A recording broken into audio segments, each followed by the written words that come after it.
Hai, Assalamualaikum warahmatullahi wabarakatuh. Terbatuk pula. Sorry. Okay, Assalamualaikum.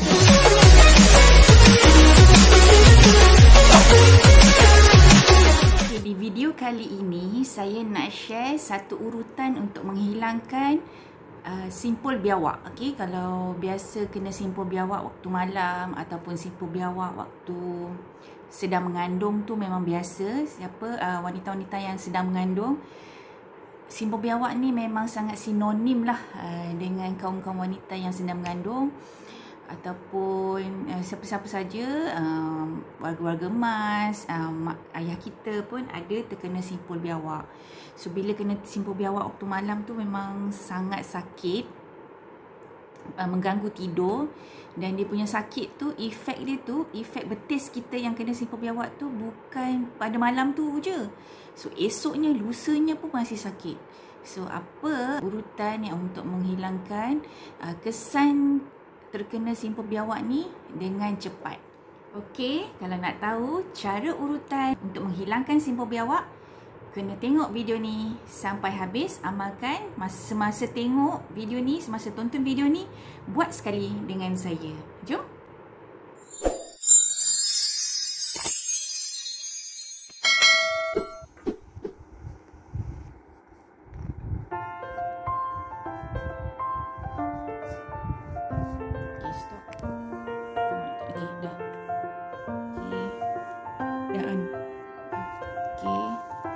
Simpul biawaknya sakit akan rasa sakit kat sini. So apa yang kita akan buat, dia akan rasa tegang dan keras. Betis keras.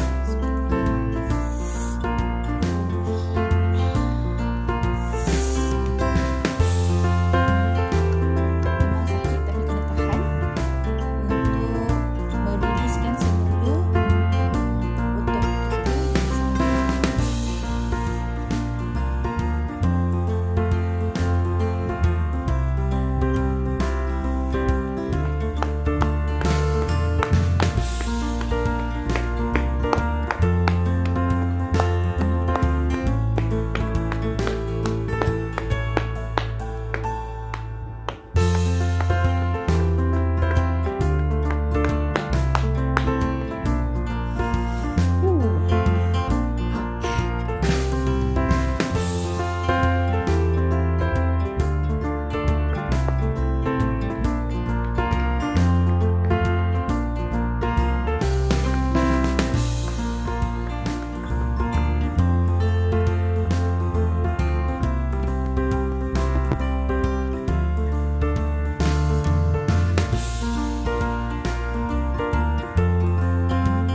Berry.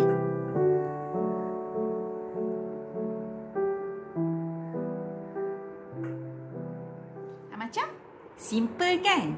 So boleh hilang kan?